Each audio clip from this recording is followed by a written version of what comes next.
শুক্রবার মানেই প্রচুর রান্নাবান্না, প্রচুর খাওয়া দাওয়া। আজকেও কিন্তু সেটার ব্যতিক্রম ঘটেনি। ঈদের মধ্যে বাবার বাড়ি এসেছি, সেখানে আজকের এই আয়োজন। 5 কেজি গরুর মাংস একসাথে নিয়ে নিয়েছি, কুরবানির মাংস আর অনেকগুলো রসুন নিয়েছি।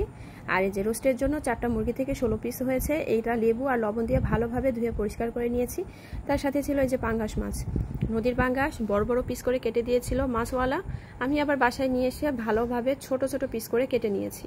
আর লেবু দিয়ে, বেশি করে লেবুর রস দিয়েছিলাম অবশ্য, আর লবণ দিয়ে মাখিয়ে অনেকক্ষণ রেখেছিলাম। তারপরে ধুয়ে ভালোভাবে পরিষ্কার করে নিয়েছি। এখন হচ্ছে রান্নার পালা। তার আগে ম্যারিনেট করব। রোস্টের মধ্যে শুকনো মরিচের গুঁড়া আর একটু লেবুর রস দিয়ে দেব, দিয়ে ম্যারিনেট করে নেব। আধা ঘন্টার জন্য এটাকে আমি রেস্টে রেখে দেব। এরপরে গরুর মাংসের পালা। গরুর মাংসটা ম্যারিনেট করব, তার জন্য প্রয়োজন মতন লবণ দিয়ে দিলাম, যেহেতু 5 কেজি মাংস অনেকটাই লবণ লাগবে। আর তার সাথে দিয়ে দিলাম আদা রসুন বাটা। আদা রসুন বাটা আরও দিতে হবে, আম্মু মশলা বেটে নিচ্ছে পাটায়, তো আমি ততক্ষণে যতটুকু ছিল সেটা দিয়ে ম্যারিনেট করব। এরপরে গুঁড়া মশলাগুলো দিয়ে দিব, হলুদ, ধনিয়া আর শুকনো মরিচের গুঁড়া একে একে দিয়ে দেব পরিমাণ মতন। এরপরে দারচিনি দিয়ে দিলাম কয়েকটা, তারপরে দিয়ে দেব কয়েকটা কালো বড় এলাচ, তারপরে দিয়ে দেব কয়েকটা সাদা এলাচ, আর তারপরে দিয়ে দেব কয়েকটা লবঙ্গ। এখন এর মধ্যে এগুলো মশলা দেওয়া শেষ, তারপরে দিয়ে দেব প্রয়োজন মতন তেল। এগুলো দিয়ে মাখিয়ে নেব। তবে এর মধ্যে কিন্তু আমাকে আদা রসুন বাটা, তারপরে পেঁয়াজ আর হচ্ছে সরিষার তেল পরে দিতে হবে। রান্না করতে করতে আমি সেগুলো দিয়ে দেব। পেঁয়াজটা আমি এখনই দিতাম, কিন্তু পেঁয়াজ কাটা হচ্ছে তাই পরে দেব। এখন আপাতত রসুনগুলো দিয়ে ম্যারিনেট করব। ভালোভাবে হাতে মাখিয়ে 10 মিনিটের জন্য রেখে দেব, তারপরে আমি রান্না করব। রেখে দিলাম রেস্টে। এখন রান্নার পালা।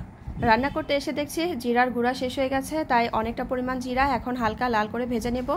সেজন্য ভেজে নিয়ে আম্মুর কাছে দিয়ে দেব, আম্মু এটা গুঁড়া করে দেবে। এদিকে পাশের চুলায় কিন্তু আমি মাংসের হাঁড়িটা বসিয়ে দিয়েছি, কারণ অনেকটা পরিমাণ মাংস রান্না হতেও সময় লাগবে। এখন আমি পাঙ্গাস মাছটা ভুনা করে নেব। তার জন্য আমি পেঁয়াজ দিয়ে দিলাম পর্যাপ্ত পরিমাণ, এটাকে লাল করে ভেজে নেব। আর পাশের চুলাতে মাংস দিয়েছি, কিন্তু তার মধ্যে পেঁয়াজ দেওয়া হয়নি, এখন সেটার মধ্যেও আমি পেঁয়াজ দিয়ে দেব। পর্যাপ্ত পরিমাণ পেঁয়াজ দিয়েছি, কয়েকটা কাঁচামরিচও দিয়েছি, আর দিয়ে দিচ্ছি সরিষার তেল। এখন এগুলো নেড়েচেড়ে ভালোভাবে রান্না করে নেব। পাশের চুলায় মশলা কষানো হয়ে গেছে, এর মধ্যে আমি পাঙ্গাস মাছগুলো দিয়ে দিচ্ছি। মাছটা এখন ভালোভাবে ভুনা করে নেব। এদিকে আমার কিন্তু রোস্ট ম্যারিনেট করা আছে, রোস্টও রান্না করতে হবে। তারপরে ডাইনিংয়ে সবাই বসে শাক বাছছে, অনেকগুলো শাক নিয়ে আসা হয়েছে, পাটের শাক আর হচ্ছে কচুর শাক। তো চলেন সেটাও একটু দেখাই। এই যে দেখেন, অনেকগুলো শাক নিয়ে আসা হয়েছে, পাটের শাক নিয়ে আসা হয়েছে, সবাই মিলে বাছা শুরু করে দিয়েছে।